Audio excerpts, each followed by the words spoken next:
Allez, bonsoir mesdames et messieurs et bienvenue à cette nouvelle soirée organisée par l'association Infiniscence dans cette belle salle du Polydôme où ils nous ont fait un très beau décor. Donc je salue les techniciens du Polydôme qui nous ont fait ce très beau décor ce soir. Infiniscence, vous le savez, tente depuis 2015 de diffuser les connaissances scientifiques au plus grand nombre en organisant des soirées comme celle-ci avec des chercheurs reconnus par leurs pairs et aussi connus du grand public. Et c'est ainsi que nous avons reçu Axel Kahn dans cette salle, Yves Coppens dans cette salle aussi, Jean-Louis Etienne, Julien Bobroff, Étienne Klein et bien sûr notre parrain Hubert Reeves. Nous avons aussi organisé avec Thomas Pesquet l'exposition interactive de ces photos qui, après avoir été présentée à l'hôtel du département, est partie en itinérance dans toute la région. Depuis 2015, c'est plus de 100 000 personnes qui ont participé aux actions menées par Infiniscence. Et c'est près d'1 million qui, en ligne, ont pu visionner nos vidéos sur notre chaîne YouTube. Et j'en profite d'ailleurs pour remercier l'association Le Projecteur qui filme et fait le montage de nos conférences. Et vous pourrez retrouver les anciennes conférences sur la page YouTube d'Infiniscence. Mais avons-nous toujours besoin, en 2023, de diffuser les connaissances scientifiques ? Pour essayer de répondre à cette question, regardons les infos récentes. Que s'est-il passé le 11 avril ? Le 11 avril dernier, on a un célèbre chanteur, dont je tairai le nom, qui a déclaré dans une interview que les pyramides d'Égypte étaient de formidables centrales nucléaires. Il y a quelques mois, dans une émission dite de télé-réalité, Dieu merci, ils ont choisi les Marseillais et pas les Clermontois pour faire cette émission, il y avait un candidat qui déclarait, je cite, « La Lune n'est pas un satellite, parce que ce n'est pas avec la Lune qu'on capte les chaînes de télé. Il y a un satellite sur la Lune qui te permet de capter les chaînes de télé, mais ce n'est pas grâce à la Lune. » Sans aucune voix off, sans aucune correction. Et des maladresses comme celle-ci, il y en a des dizaines dans l'histoire récente. On pense par exemple à ce célèbre couturier qui était brillant dans sa profession, mais qui a voulu déclarer un jour que la station Mir allait s'écraser sur Paris. Et puis je ne peux pas évoquer ici, à Clermont-Ferrand, ce natif d'Ambert qui faisait venir les célébrités dans la région il y a 50 ans pour leur faire rencontrer les Elohim, ce peuple extraterrestre qui aurait choisi comme lieu de villégiature le Puy de la Vache. Bon, ils ont fait un bon choix quand même. Alors que manque-t-il à tous ces gens pour leur éviter de propager des idées fausses scientifiquement ? La réponse, elle est simple. Il leur manque une connaissance de la démarche et de la rigueur scientifique. Alors à Infiniscence, on s'est creusé la tête pour savoir qui était le mieux placé en France pour nous parler de la démarche scientifique. Et évidemment, en tête de notre liste, le GEPAN est arrivé.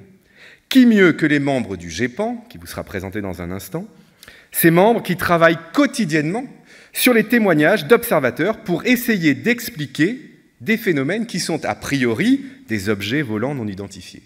Ce sera l'objectif de cette soirée. Et avant de vous présenter notre invité du jour, j'aimerais remercier nos partenaires, ceux qui nous soutiennent depuis le début, la mairie de Clermont-Ferrand, évidemment, qui nous permet ce soir d'utiliser cette très belle salle, Clermont Métropole, le département du Puy-de-Dôme, la librairie des Volcans, et ce soir spécialement le Centre national d'études spatiales, l'Agence spatiale française. Et j'en viens maintenant à la présentation de notre invité, Vincent Coste. Alors Vincent Coste, vous êtes ingénieur diplômé de l'École supérieure d'optique. Vous avez été opticien au CNES, le Centre national d'études spatiales, pendant 27 ans, et vous avez travaillé notamment sur le satellite COROT, ce satellite qui cherche les exoplanètes. C'est d'ailleurs ce dont vous avez parlé ce matin au lycée Massillon de Clermont-Ferrand, et cet après-midi au collège Condorcet de Puy-Guillaume. Et puis depuis 2 ans, vous êtes le responsable du GEPAN, que vous nous présenterez dans un instant, et vous êtes très rare en conférence, petite confidence. J'ai appris cet après-midi par notre invité qu'il faisait une intervention par an dans les classes et que la dernière intervention publique qu'il avait fait au sujet du GEPAN, c'était il y a 5 ans. Donc c'est une soirée exceptionnelle que l'on vit bien ce soir à Clermont-Ferrand. Donc un grand merci Vincent Coste d'avoir accepté l'invitation de notre association. Et maintenant je vais me taire pour vous laisser la parole. Merci et bonne soirée à tous.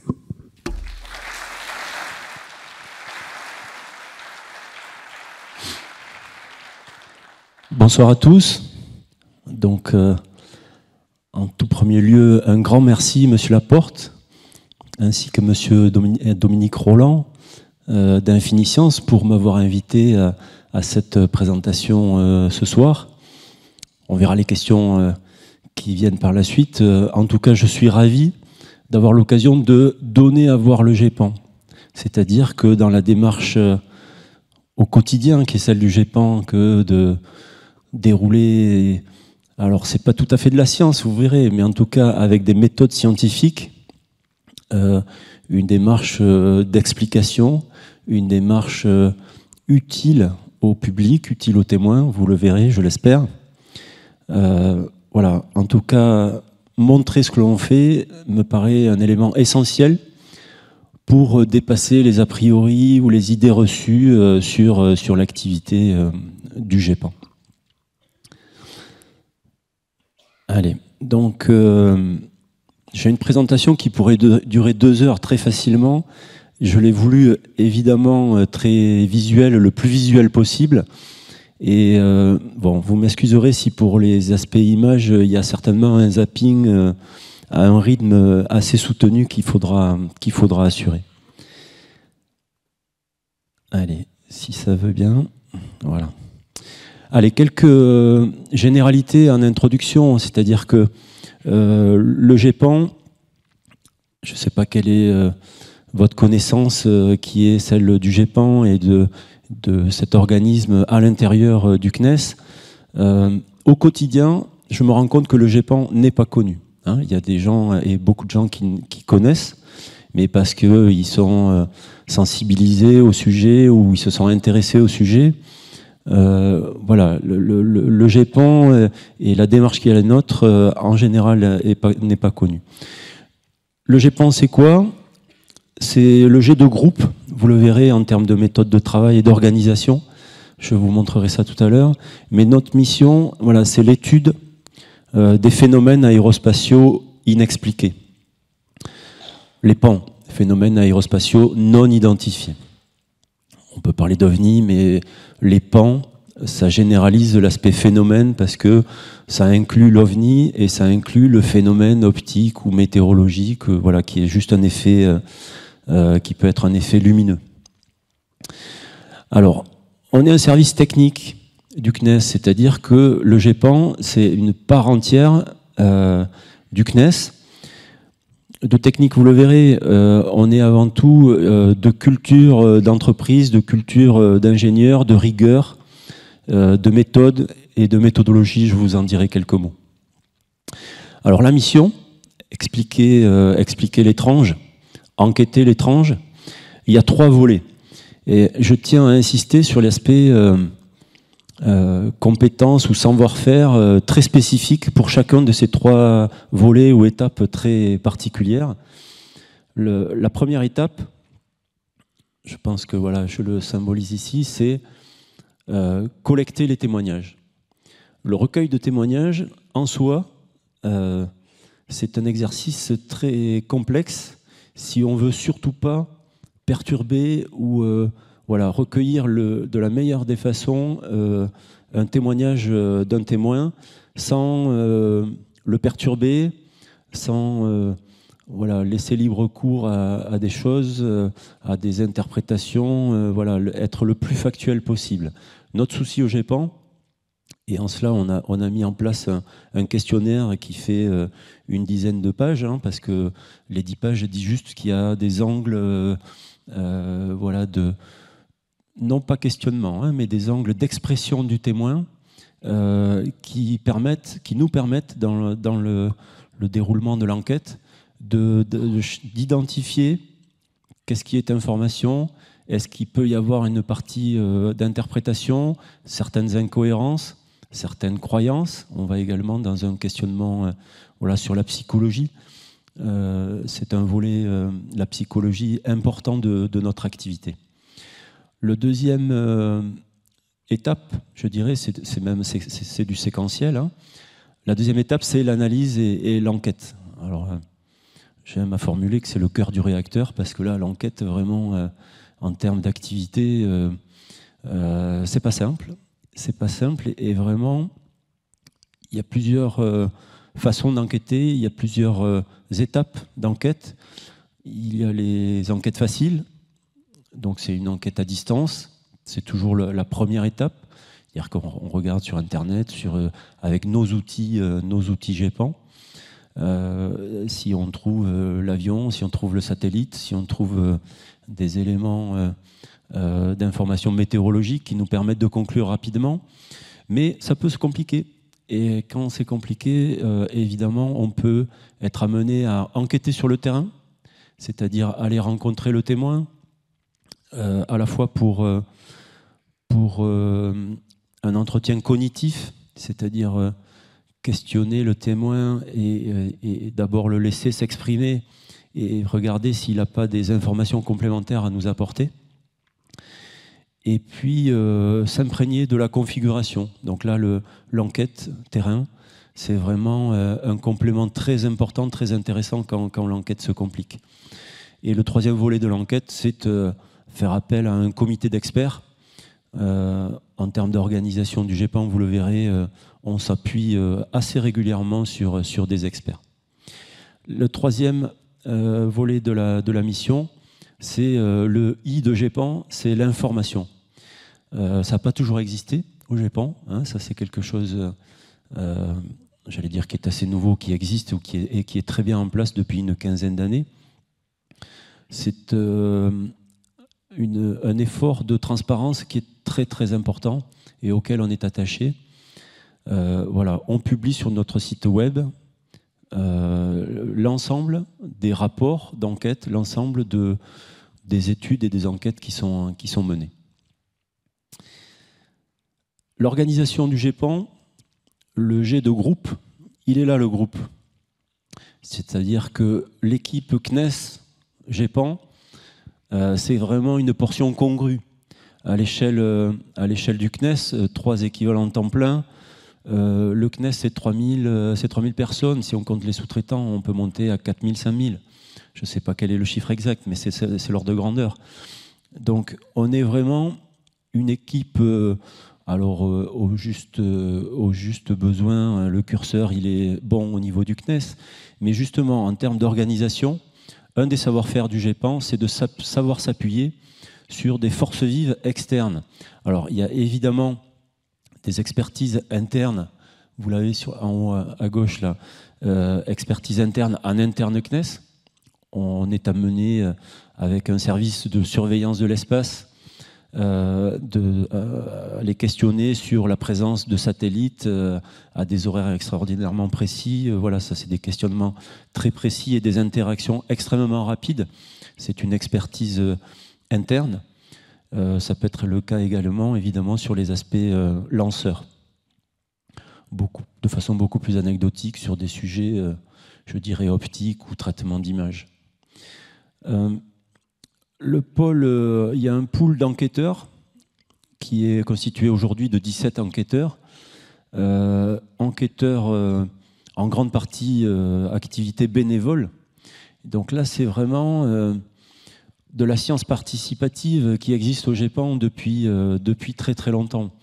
Et ça, c'est voilà, le GEPAN qui, en termes d'activité de fond, qui est l'enquête, ce sont des bénévoles, j'aime à dire passionnés et passionnants, qui ont ce savoir-faire et on enseigne, on interagit beaucoup, évidemment.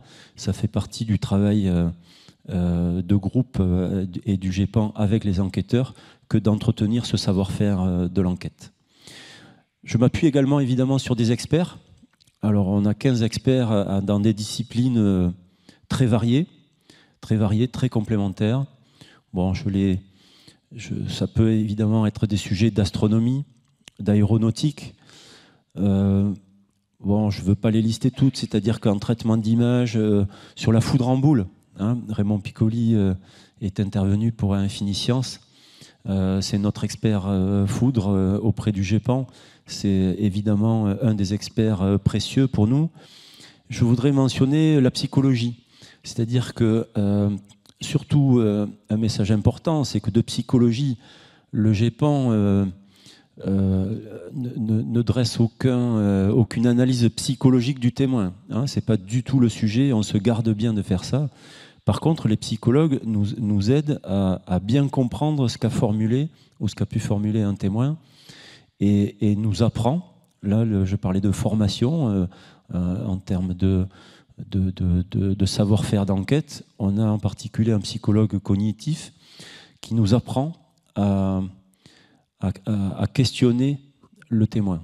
Le terme de questionner, c'est pas le bon, c'est-à-dire que justement, pour ne pas perturber un témoin, la première des démarches, c'est surtout laisser libre cours à l'expression du témoin sans avoir des questionnements trop précis, ce qui serait et ce qui est dans la culture de l'ingénieur. L'ingénieur que je suis, avec 27 ans d'activité de développement dans des applications et du matériel spatial, dans une analyse d'anomalies ou analyse de documents et autres, la première des réactions, c'est de faire une liste à l'après-vert de questionnements.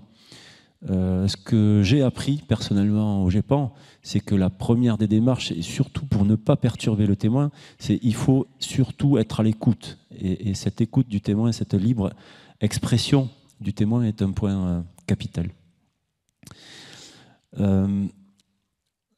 Bien sûr, les partenaires sont un élément clé de l'activité du GEPAN. La gendarmerie, en termes de recueil de témoignages, 10% de nos enquêtes, 10% de nos témoignages nous arrivent via des PV de gendarmerie. Ça, c'est un vecteur historique qui marche très très bien. Alors aujourd'hui, les témoignages, c'est tellement facile aujourd'hui de témoigner par un mail, un questionnaire qui nous est envoyé par mail. Ce questionnaire est disponible sur notre site web du GEPAN. Que voilà, 90% de nos témoignages sont un mail envoyé sur le GEPAN. Mais la gendarmerie est un vecteur important dans le recueil de témoignages. L'armée de l'air, dans les enquêtes, l'armée de l'air nous aide énormément on est dans l'aérospatial. Donc dès l'instant où on se pose la question avion, point d'interrogation, avion, drone et autres aéronefs, évidemment que notre première démarche d'enquête, c'est de solliciter l'armée de l'air pour disposer de ce jour-là, à cette heure-là, à cet endroit-là, quel était le paysage aéronautique, quelles sont les traces radars que l'armée de l'air a pu surveiller. Ça me permet également là, de bien souligner que l'activité GEPAN, évidemment, ne concerne et n'adresse que le territoire français. On se garde bien et notre mission s'arrête évidemment uniquement au territoire français. Alors, je vais lister plus rapidement, mais l'aviation civile, Météo France, le CNRS, CNRS Psychologie, CNRS Astronomie et la police nationale sont nos partenaires historiques et importants dans le fonctionnement du GEPAN. Alors, le COPEPAN, mais allez, à l'image de tout projet CNES et je pense ailleurs dans d'autres industries, organismes et domaines, voilà, on a notre groupe de revue, ça s'appelle le COPEPAN, c'est le groupe indépendant qui vient surveiller, contrôler. Voilà, je rends compte une fois par an au COPEPAN et de l'activité du GEPAN. Je pense que c'est une démarche qui est tout à fait saine. Je vais essayer d'aller un peu plus vite sur les généralités pour vous montrer pour les illustrations et mes messages autour de ces illustrations. Les statistiques, on me questionne toujours sur les statistiques. On va faire court, c'est sur la droite les cas A et B. Cas A, on appelle cas A les cas vraiment expliqués, on est sûr.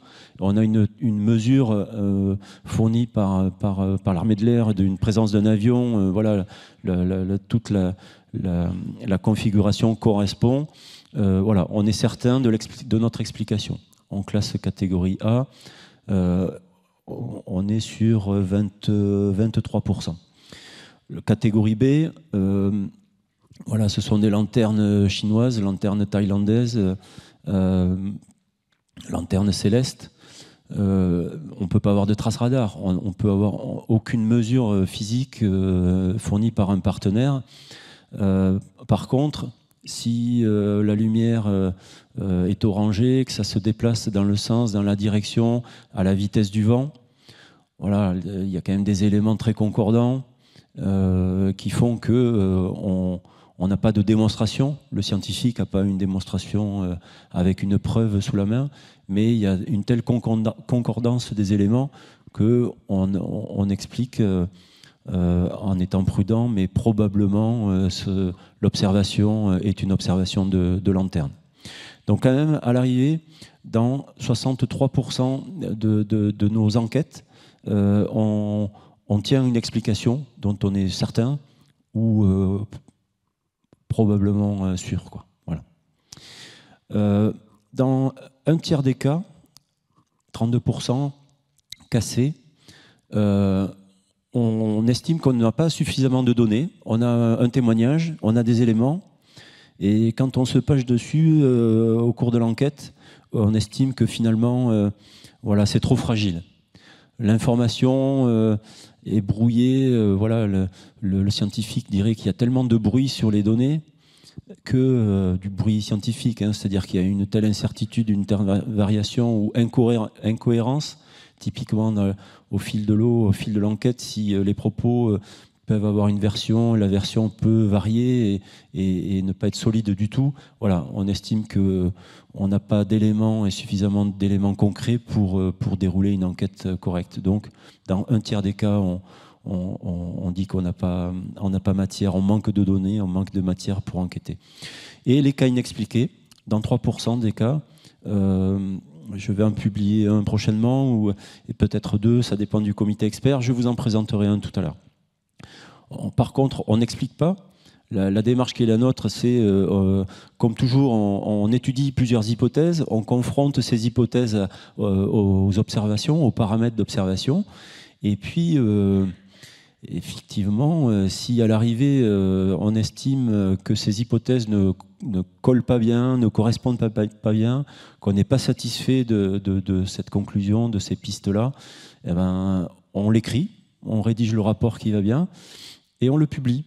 Là, c'est la transparence et de démarche scientifique ou technique, en tout cas, c'est-à-dire de rédiger le rapport qui va bien en détaillant ce qui a été étudié, pourquoi on n'est pas satisfait, et voilà, on le publie pour faire réagir, pour que les gens, voilà, à la limite, se retournent vers nous en disant « mais vous n'avez pas pensé à tel phénomène ». On n'a pas expliqué, c'est peut-être qu'on n'a pas pensé à l'hypothèse qui correspondait. Les phénomènes. Alors là, on est sur les phénomènes observés, hein, c'est-à-dire que vraiment, on est catégorie A et catégorie B uniquement. Quand on explique, eh bien, oui, la palette des phénomènes GEPAN, elle est celle-là. Elle est aéronautique, des avions, des ballons, c'est des ballons gonflés à l'hélium, ballons festifs en général. Elle est de l'astronomie en termes d'étoiles, de planètes, des lanternes célestes. Alors les lanternes a pu occuper 25% de nos cas. On est descendu à quelques 10 ou 13%. Alors, on est aussi dans du spatial, et de plus en plus de satellites, je vous montrerai. Les bolides, ce sont les rentrées atmosphériques de comètes, typiquement. Des animaux, ce sont souvent les oiseaux, bien sûr, dans le ciel. Animation lumineuse, et après, on est sur des phénomènes divers de toute nature. J'ai pas de problème à dire de la banalité de la chose. Et le GEPAN est parfois moqué sur la banalité de ces observations. Mais c'est notre palette de phénomènes. La mission du GEPAN, c'est d'expliquer de façon rationnelle. Et les phénomènes, et je tiens à vous le montrer, c'est oui, un avion peut être un ovni, oui. C'est-à-dire que la personne n'a pas expliqué, n'a pas identifié que c'était un avion. Mais il y a un profond respect pour ce témoin qui, ce jour-là, il y avait des conditions d'observation qui étaient insolites. Allez, je vais vous présenter tout ça. Je ne vais pas détailler notre méthodologie, mais vous montrer que dans la démarche qui est celle du GEPAN, c'est une démarche CNES ou de scientifique, et dans tous les domaines, chacun a sa méthodologie et sa rigueur de dérouler. Nous avons la nôtre en termes de voilà, étape par étape, séquence par séquence. Voilà, chaque témoignage devient une enquête, un rapport et derrière une publication avec une publication anonyme. C'est-à-dire que, réfléchissez bien, voilà, en termes de GEPAN, d'exercice, c'est chaque rapport, est publié. Donc, voilà, on s'expose sur le web, mais c'est très bien comme ça, mais ça demande un effort de mise en forme, évidemment. Et puis, il faut à tout prix rendre anonyme ce rapport. Donc, c'est vraiment, quand on part du témoignage, il faut évidemment travailler et rendre la chose anonyme. Allez, je vais passer rapidement sur ces slides. J'ai été amené à les rédiger au titre d'une présentation que j'ai faite devant la NASA. Je suis assez content de la chose, c'est-à-dire que la NASA qui réfléchit, qui est en train de réfléchir et qui conclura très, très bientôt, là, en juin ou juillet, sur est-ce que la NASA peut intervenir dans l'enquête sur les ovnis version US, version américaine, États-Unis. Voilà, ça m'a fait repenser à quels sont nos savoirs, quels sont nos savoir-faire, et derrière, quelles sont nos valeurs. Pour faire court, allez, il y a évidemment les savoir-faire qui correspondent à chacune de ces trois grandes étapes qui sont le recueil de témoignages, l'enquête et l'archivage. Je ne vais pas le détailler, je voudrais juste souligner en termes d'enquête, c'est la méthodologie, je viens d'en parler. Dans cette enquête, on manipule pour nous deux grands paramètres qui sont l'étrangeté et la consistance. C'est-à-dire que c'est un petit peu notre équation à nous, j'aime dire. C'est-à-dire que l'étrangeté de départ, elle est évidemment très haute. Le témoin démarche le GEPAN parce qu'il a fait une observation étrange. Donc l'étrangeté de départ est très très forte. Notre exercice d'enquête consiste à essayer de réduire cette étrangeté en expliquant plus ou moins bien le phénomène. Et la consistance, c'est la quantité et la qualité d'information.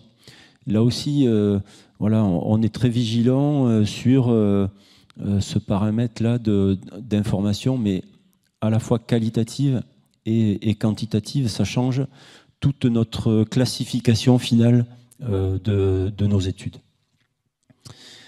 Je passe rapidement pour avoir le temps de vous présenter des observations visuelles. Les valeurs, allez, je vais quand même m'attarder là-dessus. C'est-à-dire que pour moi, la grande singularité du GEPAN, et je suis allé chercher ça, moi, personnellement, c'est le CNES en direct du grand public. Le témoin fait une observation étrange, et bien quelque part, il s'adresse aux scientifiques du CNES pour dire c'était quoi ce truc. Et ça, voilà, bien sûr que le CNES développe des grands systèmes pour l'intérêt du grand public, pour des applications et autres. Mais l'ingénieur lambda du CNES n'est pas en direct interface ou directement l'interlocuteur de l'utilisateur. Alors de plus en plus, on développe des choses et des applications voilà, complètement nouvelles et il y a des démarches innovantes en cela. Mais le GEPAN, c'est depuis 46 ans le monsieur et madame tout le monde qui contactent le CNES en direct. Ça, c'est quand même une démarche singulière. Donc, un témoignage libre et toute confidentialité, ça c'est vraiment très très important. Et le respect du témoin. Mais ce respect du témoin, il est sans effort, il est naturel au GEPAN. C'est-à-dire que on vit au quotidien la sincérité des témoins.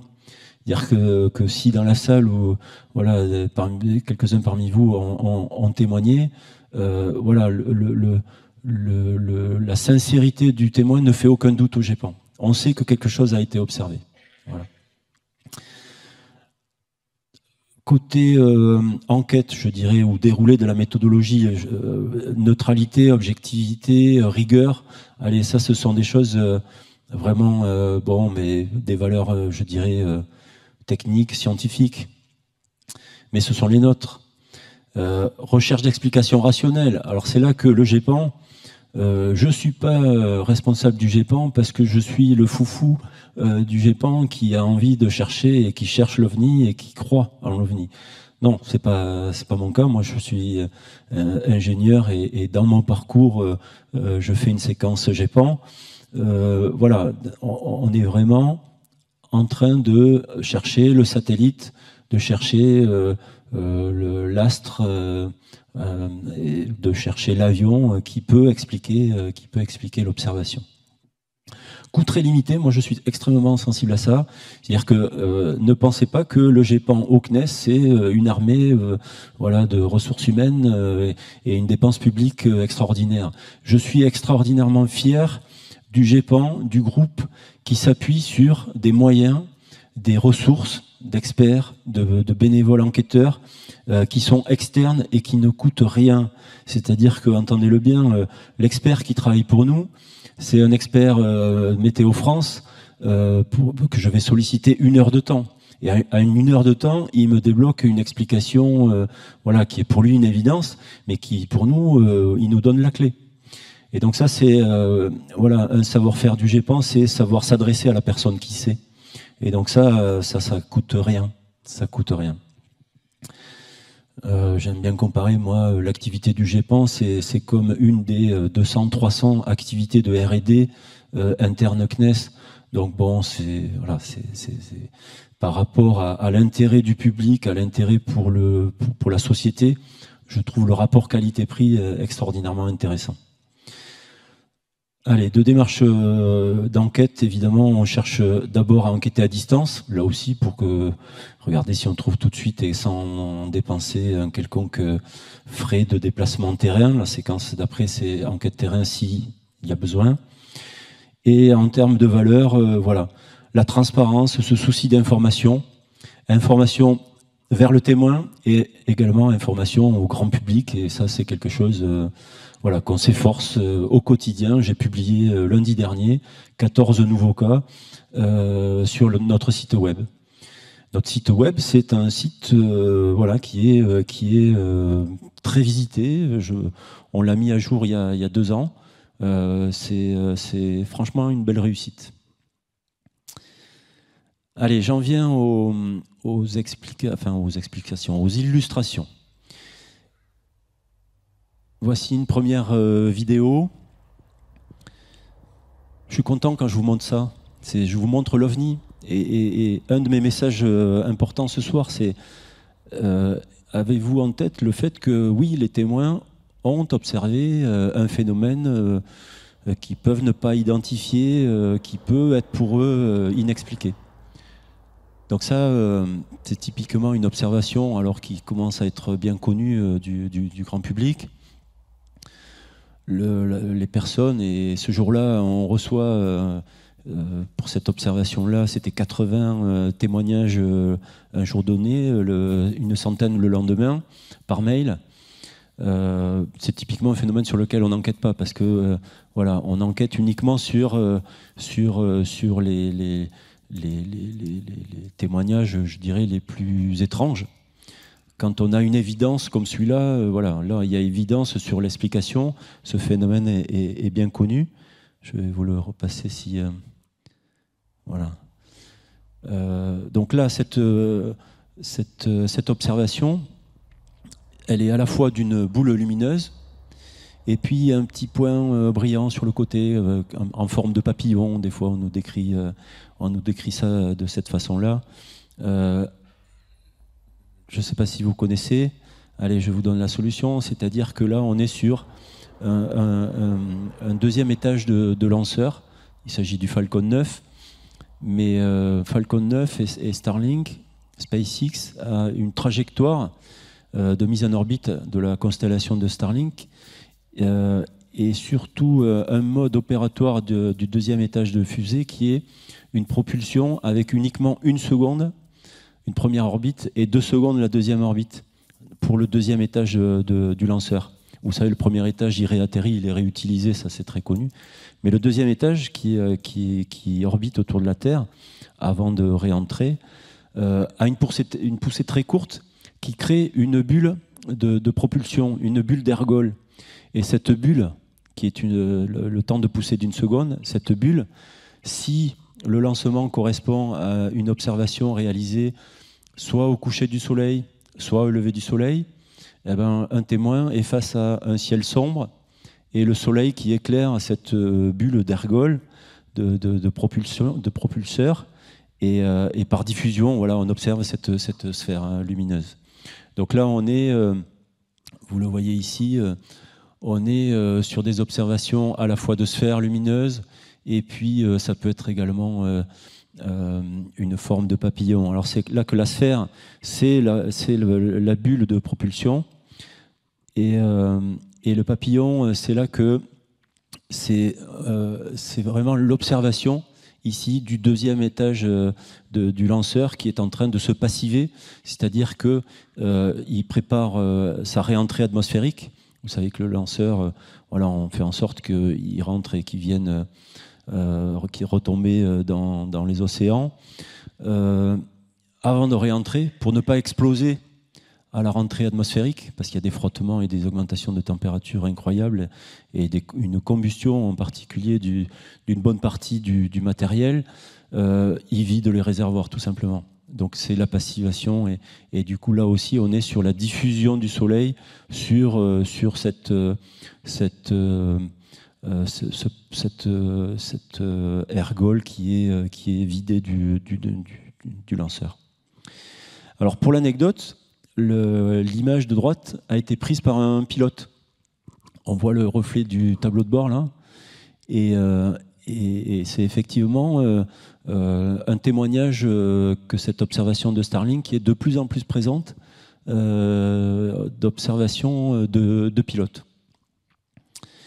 Vous avez certainement l'habitude, et là aussi le chapelet de petits points, qui là aussi correspond à des Starlink, mais là on n'est plus sur le lanceur, on est sur les reflets du soleil, sur la quarantaine, la cinquantaine, la soixantaine de satellites, parce que voilà, la constellation Starlink, c'est quelque chose comme 42 000 satellites.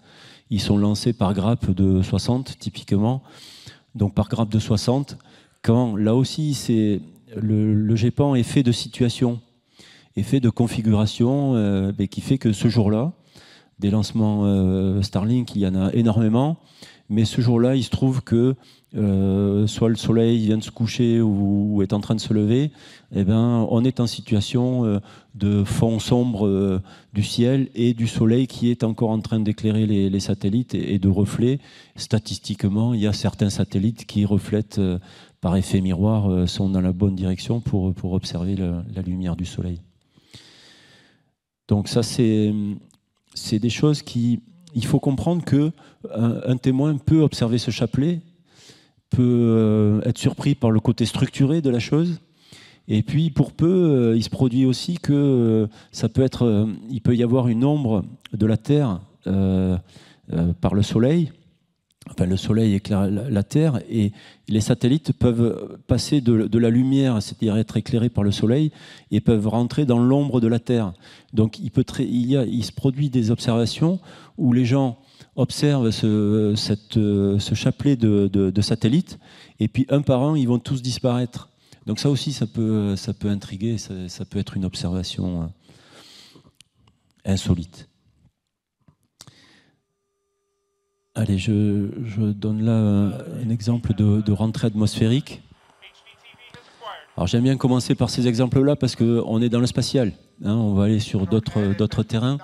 Mais là, donc ça, c'est une vidéo ESA qui est une vidéo de la rentrée atmosphérique de l'ATV. L'ATV, je ne sais pas si vous connaissez, c'est le cargo pour la station internationale développé par l'agence européenne. Et cette vidéo, elle est filmée depuis un avion, donc là on n'est pas sur un témoignage GEPAN, hein, mais on a des témoignages GEPAN, et évidemment que sur des rentrées atmosphériques, c'est très court, et le temps de prendre un téléphone portable ou autre, voilà, ça n'existe pas toujours. Et regardez le côté spectaculaire de la chose. J'aimerais ce soir vous convaincre de convaincre, c'est pas un joli mot, mais vous montrer le côté spectaculaire de certaines observations, spectaculaire de l'image. Donc là, c'est vraiment le cargo et la structure qui part en 1000 débris, 1000 morceaux, qui, par la rentrée atmosphérique, voilà, se consument dans l'atmosphère et vont simplement quelques petits objets tout petits vont finir par tomber sur Terre. Je voudrais vous sensibiliser sur une chose, c'est-à-dire que l'image est spectaculaire. Mais là, on discute sur une image.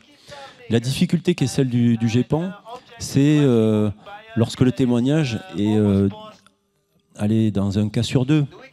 Le témoignage est une simple description parce qu'il n'y a pas eu d'image. La personne n'a pas eu le temps de prendre une photo ou une vidéo. Et ça serait un exercice intéressant que de prendre certains d'entre vous et de se prêter à l'exercice de décrire l'observation. Et le texte libre de description et la compréhension par l'enquêteur de ce qu'a voulu exprimer le témoin, c'est en soi un exercice très complexe. Allez, donc là on est sur des rentrées atmosphériques, donc voilà, on a des arrêts sur image. Voilà, du spectaculaire de la chose, des couleurs, hein, les couleurs qui sont la signature de l'oxygène, du matériau qui est en train soit de fusionner, soit de se consumer. Voilà, c'est quand même personnellement, voilà, je suis très sensible au côté inexpliqué qui est lié à l'aspect spectaculaire. Allez, on passe à un autre cas assez récent, 2020. On l'a publié assez récemment, celui-là. La personne filme. Je vais laisser le son pour écouter la personne. Parce que c'est voilà. Je voulais laisser la place au touloulou. Il n'y a pas de problème, c'est-à-dire, bon, voilà, la personne, elle n'est pas en panique, il n'y a pas d'émotion et tout va bien. Là. Donc c'est vraiment, de sa part, une démarche, messieurs, dames du GEPAN, est-ce que vous savez m'expliquer ce que j'ai observé ? J'observe, je vais remettre la vidéo, ça se passe là. Voilà. J'observe sur ma droite un ovni, appelons ça un ovni, pas de problème avec le terme. Un objet non identifié, et il filme sur sa gauche un avion, il identifie très clairement l'avion de par sa traînée de condensation. Donc là, je vais faire un cours, c'est-à-dire que ce que je veux vous montrer, c'est bon, à la fois le côté singulier, là, il y a deux avions qui paraissent à la même altitude, et pourquoi il n'y a pas de traînée de condensation pour cet objet-là. On s'appuie, le GEPAN s'appuie, je vous l'ai dit tout à l'heure, sur l'armée de l'air. Sur cette enquête, on a tout de suite l'explication Cessna. Voilà, c'est un avion, c'est sur la droite, c'est un Cessna. On pourrait s'en tenir à ça. Carte de l'armée de l'air, qui pour nous, en termes de légitimité, voilà, en termes de démonstration, l'armée de l'air n'a pas de raison de ne pas n'être que factuelle. Donc on s'appuie sur la carte et on pourrait dire c'est un Cessna. Par contre, on va un petit peu au-delà. On essaye le plus souvent possible de justifier jusqu'où on peut, jusqu'où on sait faire. Et là, dans ce cas-là, voilà, avec un hémagramme, ça dit côté Météo France, voilà, connaissant l'altitude de l'objet, on sait remonter aux conditions de pression, de température et d'humidité. Et donc, à la fois avec l'hémagramme, on détermine les conditions de pression, température et humidité. Et du coup, sur une carte d'Appelman, qui est une ABAC, on va dire, voilà, technique, qui est en fonction de la température de l'environnement et en fonction de la pression, avec une ABAC sur l'humidité, un paramétrage d'humidité qui fait varier quoi ? La zone contrail, c'est la condensation, la traînée de condensation, la création de traînée de condensation. Donc l'Airbus qui est sur la gauche, il est très clairement dans un domaine d'environnement de création de traînée. Voilà. Le Cessna, lui, a possiblement basculé dans une zone, et là on justifie le fait que, oui, par un tout petit delta d'altitude et donc de conditions de température et de pression, le Cessna était, lui, dans une condition de non-création de traînées de condensation. On aime bien voilà, dans nos rapports, en faire des rapports techniques qui sont des démonstrations les plus complètes possibles, des justifications les plus complètes possibles. Viens voir, viens voir. Regarde. Oh, mais qu'est-ce que c'est que ça? Oh! Oh! Mais ne hurle pas comme ça! Oh! Oh non, non! Mais c'est quoi? Pourquoi tu hurles? Mais c'est extraordinaire! Arrête de hurler comme ça, enfant! C'est des étoiles! Mais c'est fou! Ça parle tout seul, je trouve, cet exemple. J'adore cet exemple. Pour vous faire rire, mais pour dépasser ce rire-là. Hein, c'est-à-dire que, oui, en 2011, cette personne a observé, je ne sais pas si vous avez reconnu le phénomène, on va y aller, mais cette personne ne comprend pas ce qu'elle observe, et elle observe l'étrange, elle observe l'inexpliqué, et cette observation, cette non-compréhension amène une émotion voilà, que tout le monde ressent très clairement dans ce témoignage-là, dans cette vidéo-là. Moi, j'aime beaucoup. Mais j'aime beaucoup avec beaucoup de respect pour ce témoin. Hein. C'est-à-dire que 2011, vous avez reconnu le phénomène? On peut faire, hein, on est trop nombreux pour faire un jeu ou un quiz, mais donc là, il s'agit de lanternes célestes, de lanternes chinoises, lanternes thaïlandaises. En 2011, c'était peut-être pas suffisamment connu, c'était peut-être pas très connu. Et la personne observe ça dans le ciel. Bon, on peut comprendre. Personnellement, je comprends qu'elle soit impressionnée, émue par cette observation. Et je me sens très utile en tant que GEPAN. C'est pas moi, c'est l'organisme, la démarche GEPAN. Je sens l'activité GEPAN extraordinairement intéressante et utile quand à cette personne-là, on lui a apporté l'explication, il s'agit de lanternes chinoises. Voilà.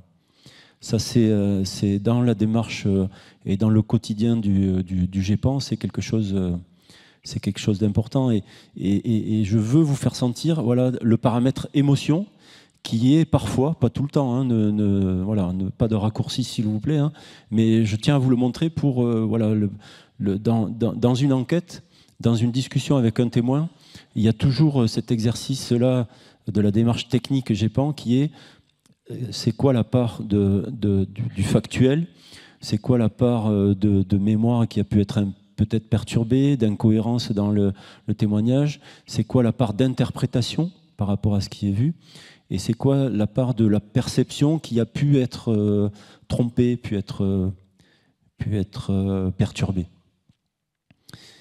J'ai ce second exemple, alors un grand classique de l'ufologie, et c'est là que la vidéo ne traduit pas ce que le cerveau perçoit. C'est-à-dire que l'observation visuelle de 3 lumières comme ça, le cerveau il remplit le triangle. Et la perception, c'est très clairement celle d'un vaisseau. Donc là aussi, il s'agit de lanternes célestes qui se déplacent voilà, au gré du vent. Donc la démarche, elle est complètement structurée, complètement monolithique hein, de ces trois points lumineux. Et là aussi, si d'aventure les 3 bougies viennent à s'éteindre en même temps, ou une seule vient s'éteindre, voilà, la perception, quand il n'y a qu'une bougie et qu'une bougie s'éteint, ça peut être celle d'un objet qui s'échappe à une vitesse incroyable.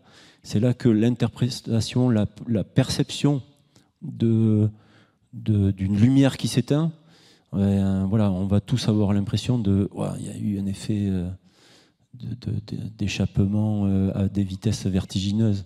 Donc là aussi, il faut faire attention entre l'interprétation et la réelle observation des phénomènes.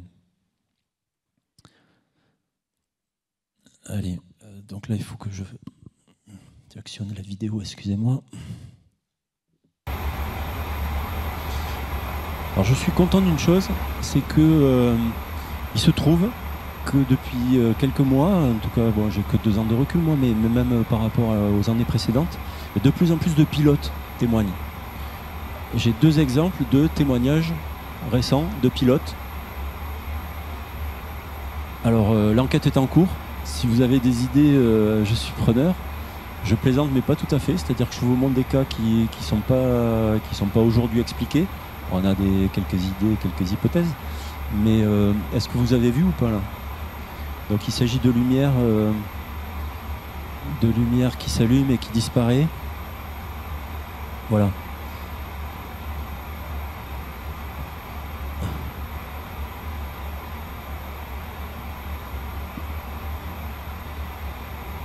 Voilà, elle revient là. Est-ce que vous la voyez là?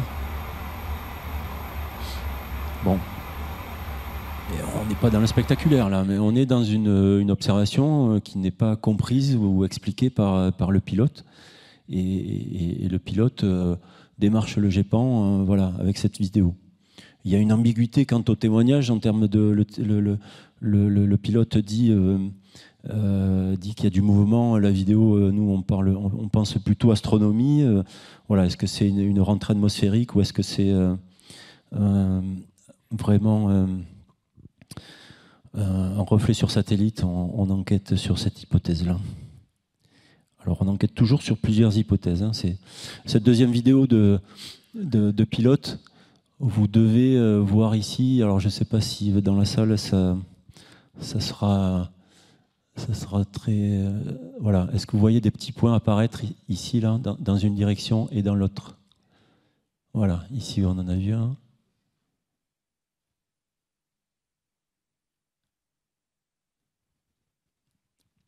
Donc là, on est dans une observation ou dans une séquence où voilà, on pense avant tout à une séquence d'observation de satellites et de reflets sur satellites, et que la densité des satellites va amener des observations de pilotes de ce type-là de plus en plus fréquentes, et que franchement, je pense qu'il faut montrer aux pilotes de plus en plus systématiquement qui peuvent être confrontés à l'observation de reflets du soleil sur satellite. Bon, voilà.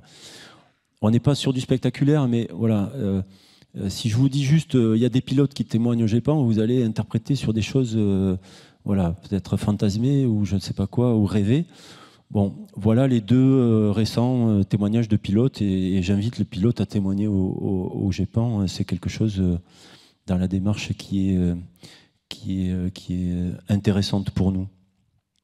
Allez, pour vous montrer un rapport, voilà, un témoin dans ce cas-là observe une boule de feu. Je vais passer rapidement, mais voilà, on a tout de suite une carte ici, une carte de l'armée de l'air qui nous dit avion à réaction, et l'interprétation, c'est évidemment que l'avion est passé en post-combustion, c'est-à-dire que voilà, il a mis à fond gaz, et le à fond gaz a donné du son et du visuel sur une boule de feu. Et lorsqu'il éteint sa post-combustion, le témoin comprend pas ce qui se passe, quoi. Voilà. Donc là aussi, on est sur une explication technique d'un Mirage 2000. Une observation par un témoin au sol une série de 6 lumières qui apparaissent, qui disparaissent, qui réapparaissent. On est là aussi par une carte de l'armée de l'air. On est tout de suite sur une compréhension qu'il s'agit de la patrouille de France et qui fait effectivement un vol de nuit. C'est un baptême de l'air qu'ils ont l'habitude de faire, et vraiment une opération de nuit qui peut surprendre parce que le côté structuré de ces lumières-là, de ces lumières qui apparaissent, disparaissent, réapparaissent, bon, mais elles sont là. Le côté, voilà, la patrouille s'amuse, quoi. Voilà. S'amuse, qu'ils se froissent pas s'ils m'entendent. En tout cas, ils sont en vol en plein exercice. Une observation également là d'une personne qui circule en voiture. Cette personne observe un OVNI, un objet lumineux, immobile dans le ciel. La personne circule en voiture. Je pense que j'ai... Voilà. Non, j'ai qu'une photo. Voilà, j'avais la deuxième et qui ressemblait vraiment à la première. La personne fait 2 photos. Elle circule, donc elle fait le tour elle s'éloigne, mais elle veut revenir réobserver. Elle revient et l'objet, l'OVNI, a disparu. L'enquête dira que au retour, la personne n'a pas observé dans la bonne direction. C'est là que l'enquête, elle explore plein de directions, plein de champs et de paramètres qui expliquent chaque étrangeté. L'étrangeté, elle est créée toujours par la configuration, par l'observation, mais c'est aussi une étrangeté de situation ou d'environnement qui est en l'occurrence ici que le témoin au retour n'observe pas dans la bonne direction.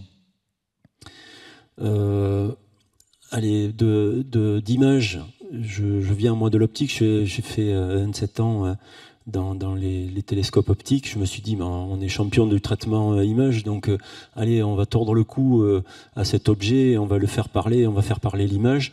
Bon, mais c'est une image prise par un téléphone, donc en termes de compression de données, de repliement de spectre, c'est pas bon du tout. Et les 3 traitements d'images, 2 du CNES et 1 de notre expert astronome, voilà, aucun de ces traitements images ne permet de sortir une quelconque information. Allez, je vais droit à l'explication ici. Là aussi, merci à notre partenaire Armée de l'Air qui nous dit tout de suite, par rapport à la situation de l'observateur, du témoin, on replace l'horaire, là les petits points c'est le séquentiel daté, le séquentiel horaire, par rapport à la direction d'observation, on trouve tout de suite que effectivement l'observation correspond très très bien à cet aéronef, et cet aéronef en question, il s'agit d'un hélicoptère, ce qui explique bien l'observation voilà, de l'OVNI immobile, mais qui n'est pas reconnu parce que reflet du soleil, voilà, qui est peut-être sur la bande blanche ou sur l'habitacle de l'hélicoptère, et qui fait que le témoin ne reconnaît pas l'aéronef. Ça peut être un ballon lumineux. Hein, c'est pas spectaculaire, je vais passer rapidement sur ce type de ballon LED. Alors les ballons LED peuvent surprendre au titre de voilà, la LED a une autonomie extrêmement importante, donc il peut y avoir des ballons, on a parlé de lanternes chinoises tout à l'heure, il y a toujours voilà, chez nous une comparaison, est-ce que c'est plutôt une lanterne ou est-ce que c'est un ballon LED? C'est l'observation, surtout quand c'est simplement une description, elle est forcément très proche. Allez, j'aime beaucoup cet exemple. Parce qu'il nous a donné quelques difficultés là. Une personne à Morlas, proche de Pau, proche des Pyrénées, fin 2021, fait cette observation-là. Et fait cette observation à la sortie d'une sieste. La personne a une sensation étrange. Et elle décrit avoir ressenti une vibration. Et elle observe à l'extérieur vibration et impression de tension et d'électricité dans l'air.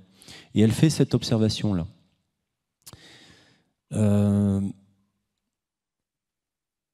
On est quand même dans une observation singulière, là, hein, c'est-à-dire que du coup, même la presse locale va multiplier les papiers le lendemain sur une explication de ce phénomène par une explication d'observation d'un phénomène très rare de nuages de type fer à cheval.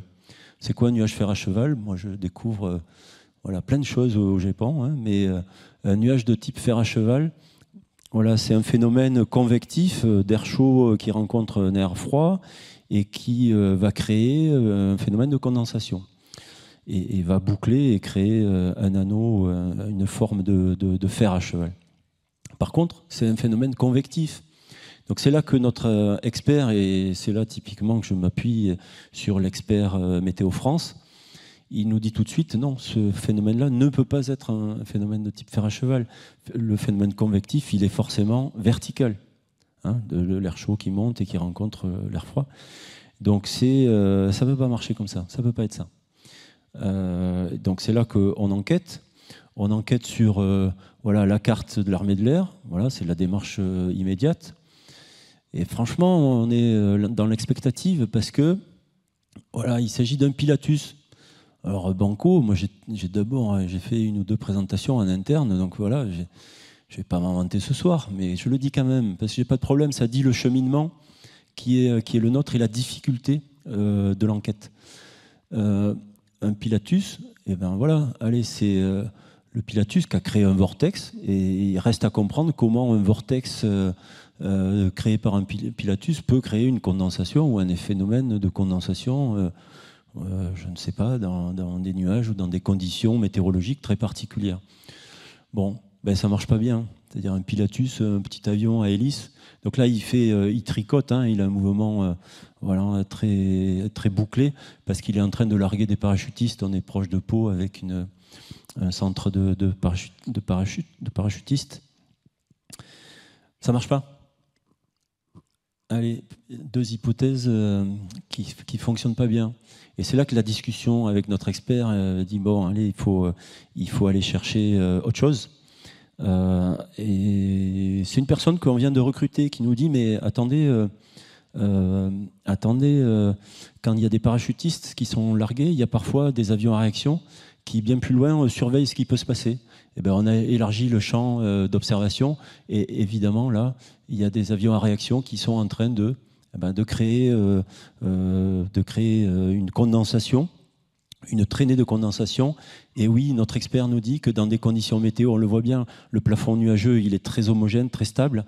Et du coup, voilà, c'est des conditions extraordinairement stables qui favorisent, qui permettent à une traînée de condensation de rester structurée pendant 1 heure ou plus. Et c'est 1 heure, 45 minutes, c'est le temps qu'il a fallu avec le vent ce jour-là pour se déplacer de la 30aine de kilomètres. Et là, on est ravis de notre explication et on l'a publié lundi. C'est quelque chose qui est sur notre site web depuis lundi.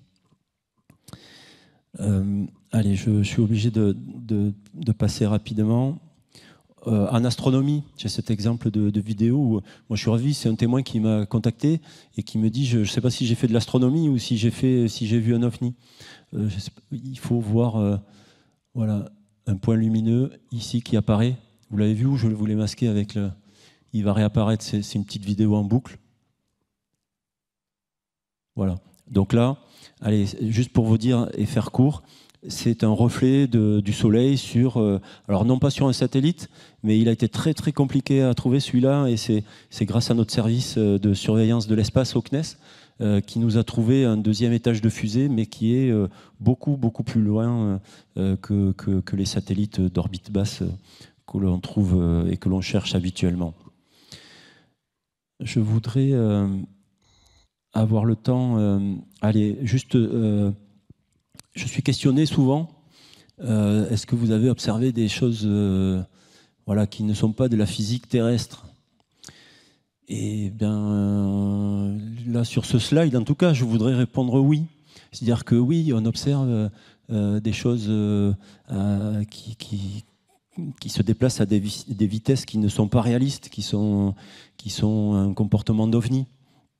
Et bien, d'expérience GEPAN, je dis bien, hein, c'est-à-dire peut-être ailleurs il y a des choses voilà, sur le territoire français ou à l'international. D'expérience GEPAN, les vitesses extraordinaires, ce sont des insectes, ce sont des avions, c'est-à-dire que je voudrais vous sensibiliser par ce slide sur le côté de la difficulté d'évaluer une distance, de la difficulté d'évaluer une vitesse, une dimension d'un objet qu'on ne connaît pas. Et c'est là que l'ambiguïté, la méprise peut très bien venir du fait qu'on pense qu'on est en train d'observer un vaisseau, un aéronef qui est très loin, et puis en fait c'est un moustique qui passe très très proche, quoi. Donc ça peut amener des ambiguïtés ou des erreurs d'évaluation de vitesse, de dimension.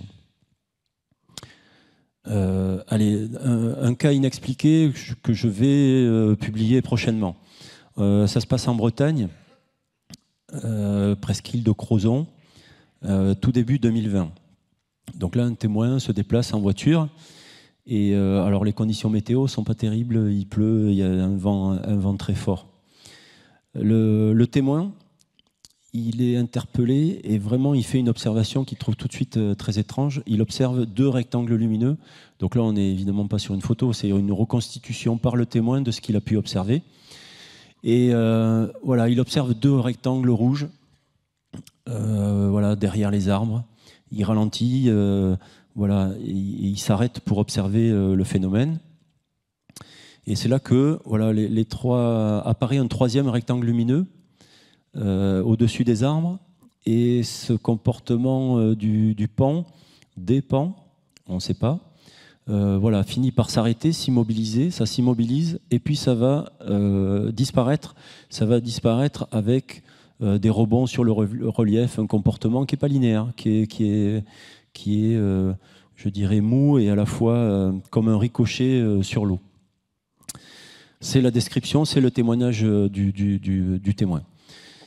Le contexte, dans la quête à distance, on se rend compte tout de suite que oui, bon, il y a quand même un environnement assez complexe là, de bases navales, de centres militaires. Voilà, on étudie l'environnement météorologique. Bon, bien sûr, ce jour-là, le témoin nous le dit, il y a des nuages, il y a un environnement de vent très fort. Et là, on se dit tout de suite que c'est compliqué. On n'a pas d'hypothèse, on ne sait pas, on ne voit pas dans un premier temps. Et l'enquêteur va sur le terrain, rencontrer le témoin, entretien cognitif, là encore, je vous en ai parlé tout à l'heure, reconstitution de l'observation. Donc là, discours cohérent, le témoignage en termes de fiabilité, de qualité de l'information, on continue, tout se passe bien. Et puis l'entretien cognitif, c'est là que la personne complète son témoignage. C'est un exercice très intéressant. Il y a des branches au sol, bon, il y a du vent, donc là c'est certainement pas forcément lié au pan. La manière de disparition du pan, elle est intéressante. C'est un ricochet, comme un galet qui ricoche sur l'eau. Et puis, dans les rectangles rouges, il y a comme des petites billes mouvantes. Voici, et c'est grâce au comité expert, hein, ce truc-là, on l'a passé au comité expert, tellement on était voilà, à pas trop être clair sur quelles hypothèses étudier, tout simplement. Eh ben, le comité d'experts a exprimé ou exposé ces pistes-là. Réflexion lumineuse, projecteur laser, avion, drone, ou projection de sémaphore. Je n'ai pas le temps, donc je fais très court. Pour nous, aujourd'hui, aucune de ces explications n'est satisfaisante. On a un rapport, je suis là dans la conclusion, rapport de 67 pages, messieurs, dames, s'il vous plaît. Bon, on peut, voilà, que l'esprit critique existe, tout ça. En tout cas, là, moi, je revendique une chose, c'est que on a donné le maximum. Mais par contre, à un moment donné, il faut s'arrêter, quoi. Voilà, 67 pages de rapport, les experts se sont exprimés, on ne sait pas faire mieux. Donc on va le publier et on n'a pas expliqué ce cas. Allez, je voudrais terminer par un scoop, s'il vous plaît. La vision entoptique. Pour moi, je suis ravi et je suis fier de cette nouveauté au GEPAN. Je ne dis pas si quelqu'un connaît dans la salle, je veux bien, j'accepterai pleinement. Pour avoir fait énormément de bibliographie sur le sujet, franchement, on n'a pas trouvé grand-chose. Mais je m'arrête au fait que c'est nouveau au GEPAN. Voici le point de départ. Et je suis ravi de ce point de départ parce que voilà, un de mes messages, c'est respect pour le témoin. Vous allez voir, le témoin a vraiment fait une observation. Le témoin sont des dessins. C'est un accord avec le témoin. Elle tient à être nommée. Madame De Giry a réalisé ces dessins qui témoignent de ses observations. Elle fait des observations à répétition. Et ces dessins sont magnifiques. Franchement, voilà, d'abord. Allez, on se dit ça. Après, l'artiste qu'elle est nous fait des dessins qui ont un contenu technique extraordinaire. C'est-à-dire que, allez, elle est sur son balcon, elle observe des ovnis, elle observe l'ovni qui prend des formes différentes et la forme change, le motif change. Ce dessin-là, contient la clé. C'est notre pierre de Rosette, là, on va dire. C'est-à-dire que, de témoignage, elle nous dit, à l'œil, j'observe une étoile. C'est Jupiter, c'est une planète, mais peu importe. J'observe un point lumineux, mais elle reproduit son observation, vous verrez, parce que c'est extrêmement reproductible. Elle observe un point lumineux. Et elle se dit que, là, je prends mes jumelles, et les jumelles, quand j'observe avec les jumelles, ça me révèle la vérité, ça me révèle l'OVNI. Donc c'est du séquentiel, hein, c'est pas, elle ne voit pas en une fois ces formes-là, mais voilà, elle observe, grâce à ces jumelles, elle observe ce type de phénomène dans le ciel. Donc c'est la prise en main de jumelles et l'observation par les jumelles qui lui font réaliser cette observation. Et donc là, je tiens à dire et à remercier Gilles Munch, c'est notre enquêteur et expert, à la fois quelqu'un de très expérimenté et de très utile et très dynamique au sein du GEPAN, un enquêteur bénévole. Et c'est génial, ce monsieur nous a mis sur la piste de la vision entoptique. Donc, je tiens à le dire, on l'a publié au mois d'octobre. Et voilà, en termes de poster, on l'a publié sur notre site web. Voilà l'explication. La clé, elle est optique. Et c'est de l'optique sans calcul. Moi, je suis ingénieur en optique, mais du coup, voilà, dès qu'il nous a mis sur la piste, voilà, je revendique d'avoir contribué à l'explication technique, qui est que, oui, des jumelles qui travaillent et qui font une observation. Voilà, si j'observe un objet qui est loin, voilà, j'observe, je représente ici l'œil, on fait une image au niveau de la rétine. La rétine reçoit une image. Et ça, les jumelles, dans notre démarche, on a une rigueur qui est qu'on a testé les jumelles de cette personne. J'ai testé les jumelles de cette personne au service optique du CNES. Et ces jumelles sont très mal réglées. Sont très mal réglées en termes de focus, de focalisation. Donc cette personne, du point lumineux qui est une étoile, eh bien en fait, l'étoile est en train d'éclairer son fond d'œil. Et donc cette personne est en train d'observer sa rétine. Vous avez tous fait l'expérience de corps flottant, voilà, l'observation de corps flottant dans l'œil, voilà. L'observation des vaisseaux sanguins sur la rétine, ça c'est moins courant, ça c'est pas connu. C'est un tout petit peu connu, voilà, on a trouvé quelques publis, mais moins que 10, mais dans les années 40, 50 et franchement, voilà. Du GEPAN, aujourd'hui, moi je dis, mais attendez, je sais vous expliquer, je sais vous montrer une expérience de science amusante qui consiste à ce que chacun observe son fond d'œil. Il y a des applications grand public à trouver là-dedans. Typiquement, je me fais opérer de la rétine, c'est pas pour faire un diagnostic médical, mais je peux surveiller que ça dérive pas ou qu'il se passe pas un truc pas marrant au niveau de la rétine. Enfin, voilà, c'est un exemple, c'est juste aujourd'hui le GEPAN met ce sujet sur la table et voilà, je discute avec un ophtalmologue, mais j'irai clairement pas plus loin en tant que GEPAN. Mais on part d'une observation d'un OVNI et on arrive sur une expérience de science amusante. Voilà, je trouve que ça contient énormément de symboles de GEPAN qui respecte le témoin et qui sait que le témoin a fait une observation. Et derrière, bon, allez, je fais court, mais on est allé aussi moi je suis allé sur questionner, quelqu'un a fait quelques recherches biblio sur est-ce que ce truc-là n'est pas en train d'expliquer la polémique d'observation des canaux martiens, des astronomes voilà, au début du siècle, au début du XXe siècle, qui d'aucuns observaient des canaux martiens et pas les autres. Bon, le réglage du télescope, il est ce qu'il est. Voilà. Donc, on a réfléchi sur cette question-là. Et c'est passionnant, franchement. Donc, bon, c'est pas le rôle du GEPAN, ça c'est vraiment une question annexe, mais bon, on y a passé quelques week-ends. Si mon employeur l'entend, c'était pour le week-end, ça. Et alors, je veux terminer là-dessus. C'est que, allez, des gens, j'ai trouvé ça, moi, parce que, bon, j'aime bien rire aussi, comme tout le monde, hein, comme vous. Et en cherchant des petites plaisanteries sur les ovnis, voilà, je suis tombé sur ça, la blague je veux y croire. Et regardez, un œuf de Pâques avec ce motif-là. Eh ben, on l'a, nous. Donc c'est là que je veux terminer par ce côté. Allez, bien sûr qu'on peut plaisanter, mais attention, attention. C'est-à-dire que voilà, l'observation de départ, le témoin qui fait une observation, il est sérieux, il est sincère, et on le respecte profondément. Et il a fait une expérience voilà, spectaculaire ou inexpliquée, en tout cas. Allez, je voudrais juste terminer par ces quelques mots. Voilà, il y a vraiment une observation inexpliquée. J'espère vous en avoir montré quelques-unes qui voilà, vont alors, il n'y a peut-être pas eu l'effet waouh, hein, je ne vous ai pas montré d'OVNI et trucs, mais voilà, notre travail au GEPAN, c'est celui-là.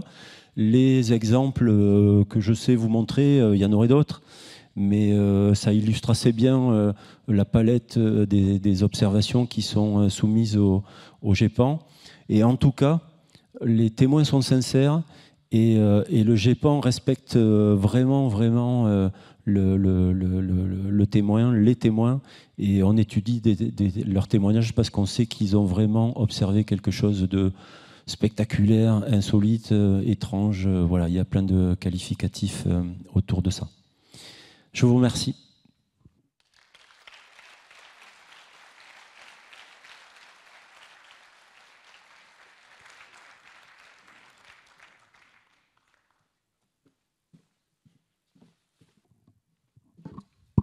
Eh ben, merci beaucoup pour cette superbe conférence. On va s'asseoir. Est-ce que Nico est dans la salle pour faire les questions? Donc vous avez Hervé qui doit avoir un micro là, et Nico, ouais. Si tu peux venir. Est-ce qu'il y a un deuxième micro? Ouais, bah super. Comme ça, un de chaque côté. Est-ce qu'il y a des questions? Allez. Donc je vais demander des questions courtes, et du coup des réponses courtes aussi, pour qu'on puisse en passer un maximum. Allez-y, monsieur. Oui, bonsoir. Ma question sera très courte. 1er juillet 1965, Valençol. Si le GEPAN avait existé à cette époque, quel aurait été le process d'investigation? Je ne sais pas bien répondre, moi, à ces questions historiques. C'est-à-dire que, pour éclairer ma réponse, c'est que j'arrive au pilotage du GEPAN pour faire du management et pour aider les gens. C'est-à-dire que moi, ma corde sensible a été de sentir que je pouvais, en tant qu'ingénieur scientifique, être très utile aux gens, être très utile à la société. Donc je m'arrête là, je ne vais pas développer ce sujet, mais c'est ce qui m'a amené au GEPAN. Donc je suis arrivé au pilotage du GEPAN avec aucune connaissance, aucune culture voilà, ufologique. Alors ça va vous décevoir, mais bon, par contre Valençol, ok, je connais comme tout le monde. Et du coup, qu'est-ce qu'on aurait fait? Des gens enquêtent encore. Hein, je suis questionné sur Valençol. Est-ce que vous pouvez juste rappeler, parce que moi je ne sais pas ce que c'est que Valençol, qu'est-ce qui s'est passé à Valençol? Alors si vous pouvez m'aider, donc c'est l'observation sur un site Aix-en-Provence, proche d'Aix-en-Provence, de traces au sol. Et Monsieur Masse qui témoigne d'un ovni à quelques mètres de haut, mais personne n'a entendu de bruit. Et par contre, le témoignage est vraiment d'une rencontre. Voilà. Okay. Avec des traces au sol. Mais que sont ces traces? Et voilà, en tout cas, l'enquête terrain aurait de la méthode. C'est-à-dire que en termes de démarche et de méthode, on essaie vraiment d'être extrêmement rigoureux sur l'environnement et d'essayer de pas aller trop vite sur oui, il y a une trace. Alors je ne veux pas faire un raccourci sur Valençol, mais il y a une trace à cet endroit, ça correspond tout de suite que l'OVNI était à cet endroit-là. Non, on a vraiment la mise en situation, la contextualisation et l'environnement d'observation. Et c'est là aussi que le GEPAN d'enquête, on le voit, on le rencontre, c'est-à-dire que dans le savoir-faire du GEPAN, questionner le témoin, c'est l'écouter, le laisser parler, c'est pas aller tout de suite sur oui, ils étaient là et voilà, vous les avez rencontrés. On mettrait de la méthode. Voilà, excusez-moi, ma réponse n'est peut-être pas suffisamment précise, mais en tout cas, j'ai pas assez de recul par rapport à ce qui a pu être fait. Il y a une question en haut.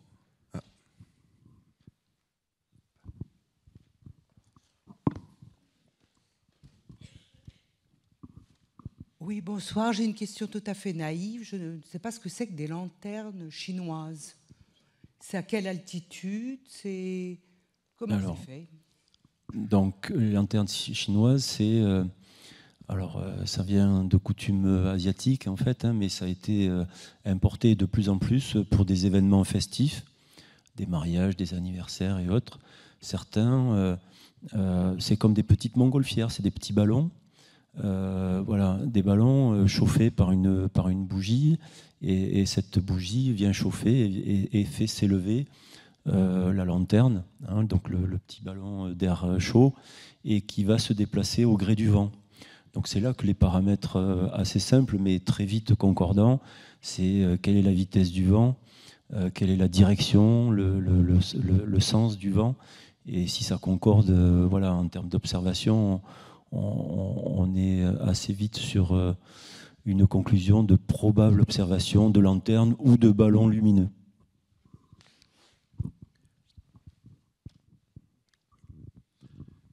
Merci pour votre présentation qui était très intéressante avec toutes les explications. Mais personnellement, je suis un petit peu frustré parce que vous ne nous avez pas montré de phénomènes lumineux non expliqués. Vous avez donné une explication à tout, c'est très bien, mais vous avez 3% théoriquement de choses non expliquées. Je comprends votre question. Donc, reconnaissez que j'ai fait l'effort de rajouter, en 2 ans, j'ai 2 phénomènes que je vais classer inexpliqués. Le cas Crozon que j'ai présenté sera un cas inexpliqué, et je vous le présente en avant-première. Il sera publié que prochainement, il n'est pas encore publié. Mais quand les journalistes me questionnent sur « montrez-moi un phénomène inexpliqué qui vous pose des questions, qui est vraiment étrange », je dis, mais allez sur notre site web, c'est facile de rechercher les cas. On a publié 3000 cas. Donc sur ces 3%, on est au 100e cas inexpliqué, là. Mais ils ne font pas rêver. Je vais vous le formuler comme ça. C'est-à-dire que bien souvent, le journaliste ne revient pas parce qu'il va sur le site web pour les cas inexpliqués. Et franchement, ils sont inexpliqués aussi bien souvent par le fait qu'il n'y avait pas de vidéo, ils ne sont pas visuels, c'est juste une description de phénomènes. Ils ont pu être classés inexpliqués à l'époque, et donc certains sont anciens, voire très anciens. Je dirais avec pudeur qu'ils ont pu être classés de façon un peu rapide, inexpliqués. Franchement, dans une conférence comme ce soir, si je vous montrais, vous seriez déçus. Ceci dit, si quelqu'un n'est pas d'accord avec moi, je suis preneur que par mail, la personne m'envoie un cas qui aurait mérité d'être présenté et discuté en séance. Bonsoir. Vous avez évoqué le fait que vous aviez travaillé avec la NASA.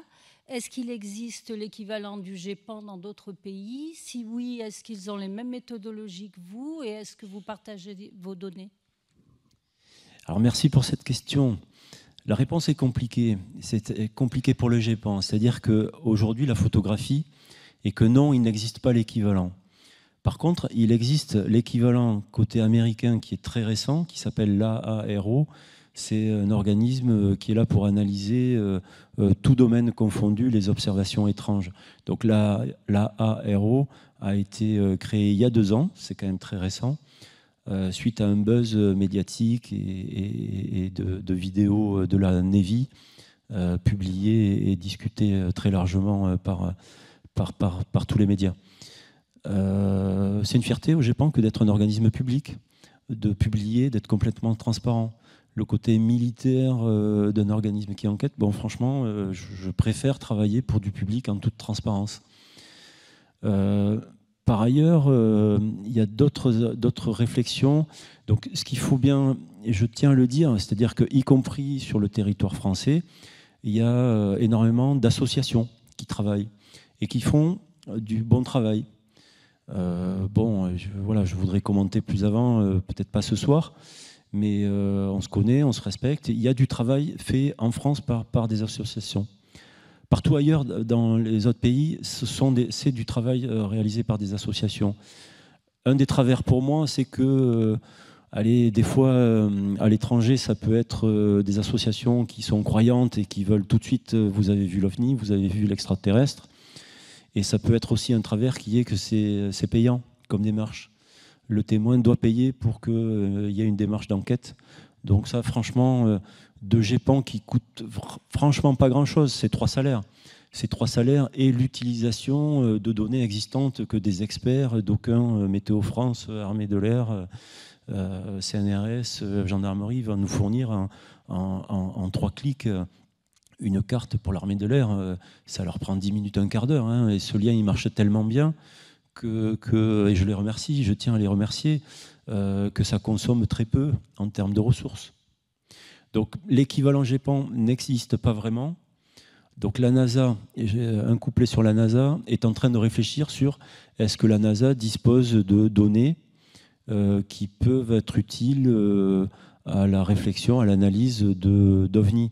Alors il faut bien voir, hein, dans les réflexions américaines, il y a quand même une question qui est de drones espions ou de drones chinois qui pourraient venir dans l'espace aérien américain.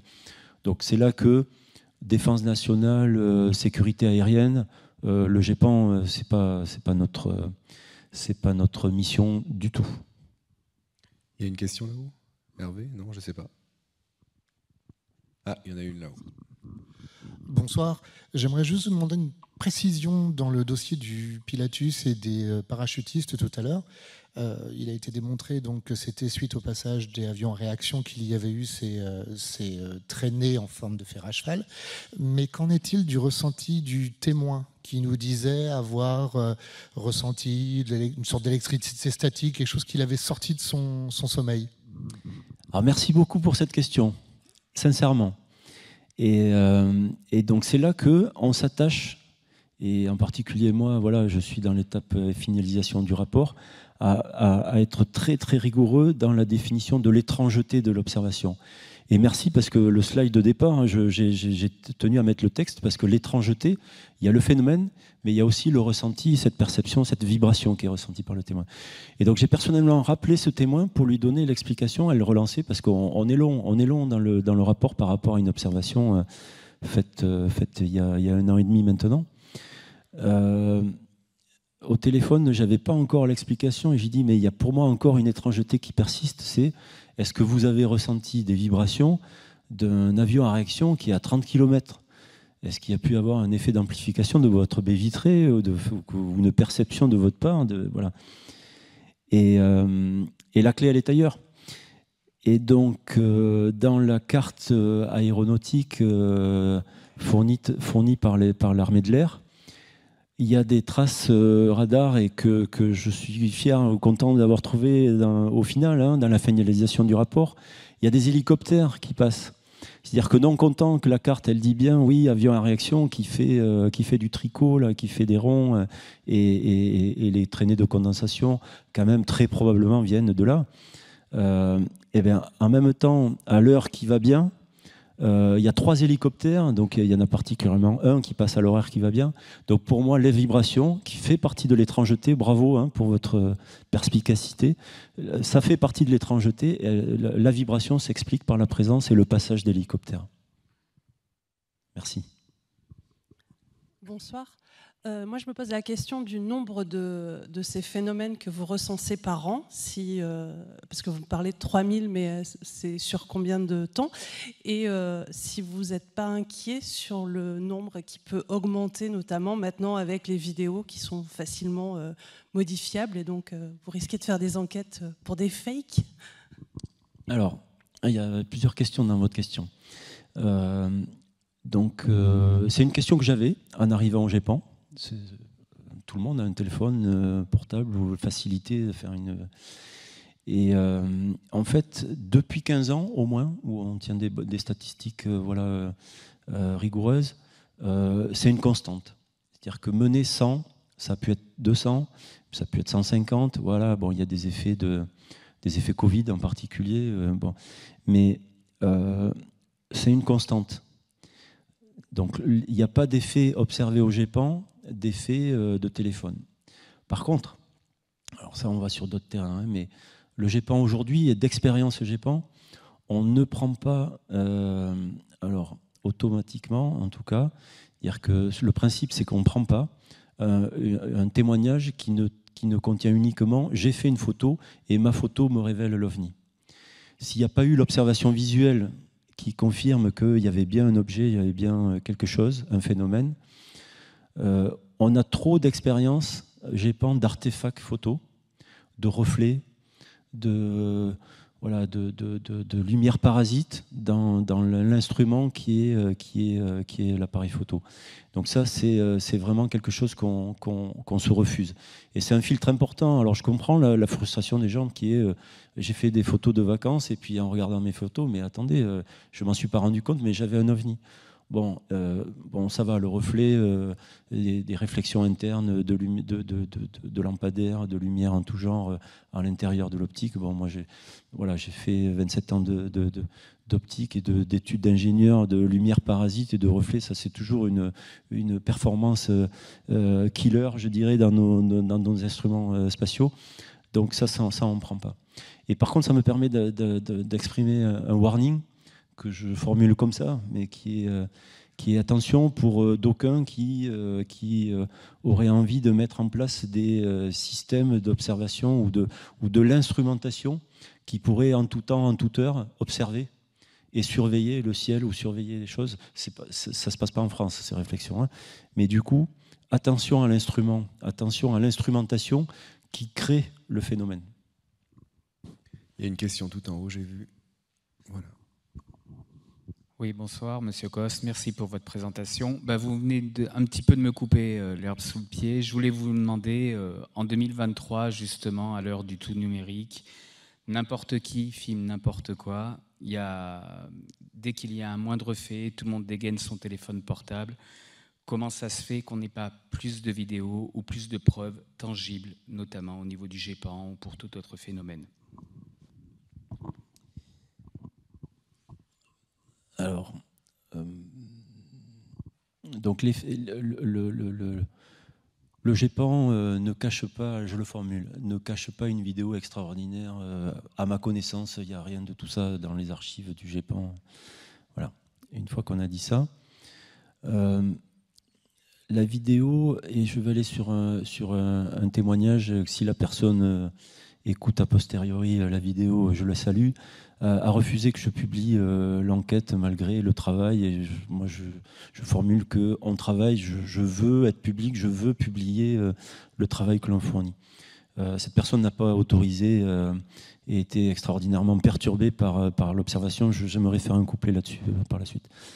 Donc quand on n'a pas autorisation, évidemment qu'on respecte le témoin.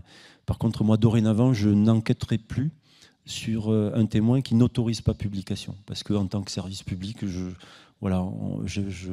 revendique le fait qu'on n'a pas à faire une enquête privée pour une personne. Voilà. J'ai un cas très récent de personnes extraordinairement perturbées par une vidéo réalisée d'un ovni. Ça se passe à Marseille. S'il se reconnaît, je le salue et je le respecte profondément. Par contre, on est passé dans des phases d'incompréhension totale. Qui sont passés vraiment par des choses inacceptables. Mais du coup, cette personne a été perturbée par la vidéo. Et je mets en garde chaque témoin ou les témoins qui pourraient, dans une vidéo, voir l'extraordinaire. Attention à une caméra qui, la nuit, filme un point lumineux ou un phénomène lumineux et n'arrive pas à faire la mise au point, et que l'instrument, par manque de mise au point, crée des effets de phénomènes extraordinaires, de phénomènes inexpliqués, spectaculaires. Et bon, peut-être pas vous, peut-être pas moi, mais cette personne a été très perturbée par la vision a posteriori.